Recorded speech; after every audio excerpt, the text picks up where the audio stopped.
আপনি যখনই কোনো ভিন্ন কিছু বা সাহসী কিছু করতে যাবেন, আপনার আশেপাশে সবাই আপনাকে বলবে, নিরুৎসাহিত করবে, উৎসাহ না দিয়ে বলবে, এটা তুমি পারবে না, এটা করতে যেও না, এগুলো ছোট কাজ, আমাদের পরিবারে কেউ এগুলো করে নাই।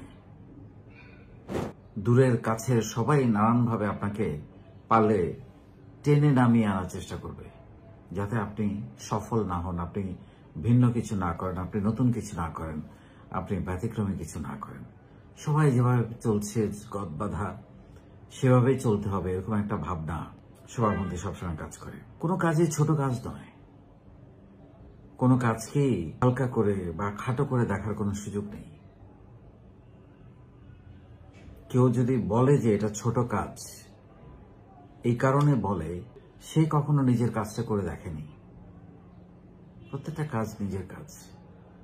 সো আপনি কি তাদের কথা শুনবেন না নিজের হৃদয়ের কথা শুনবেন? সিদ্ধান্ত নেন। নিজের সমস্ত মেধা, দক্ষতা, সাহস, একাগ্রতা সবকিছু ঢেলে দিয়ে আপনি ওই স্বপ্নের পেছনে পড়ে থাকেন, লেগে থাকেন, শুরু করে দেখবেন আপনাকে কেউ আটকাতে পারবে না। আজকে যারা আপনাকে বলছে যে তুমি পারবা না, তোমাকে দিয়ে হবে না, তুমি ফেল মারবা, একদিন যখন আপনি নিজের পরিচয় ঘুরে দাঁড়াবেন,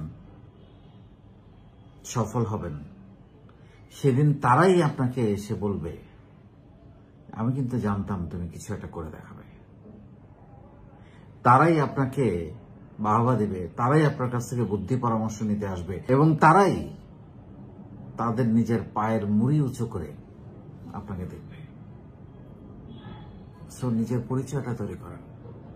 আমি কে, আমি কি করতে চাই, কোথায় যেতে চাই, কিভাবে করতে চাই, এই প্রশ্নগুলোর উত্তর খুঁজে নেমে যান, সাহস করেন।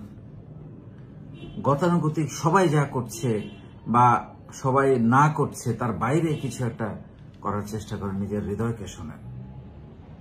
নিজের পরিচয় আপনাকে অনন্য উচ্চতায় নিয়ে যাবে। কারণ যেখানে বাধা আসে সেখানে জিদ তৈরি হয়, আর জিদ শক্তি তৈরি করে, সাহস তৈরি করে, এগিয়ে নিয়ে যাওয়ার সম্ভাবনা তৈরি করে। আপনি হয়তো জানেনই না আপনার ভেতরে কত বড় সম্ভাবনা ঘুমিয়ে আছে। জাগিয়ে তুলুন।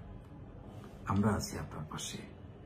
আপনার ঠিকানা আপনি খুঁজে পাবেন যদি এখনই শুরু করেন এবং লেগে থাকেন।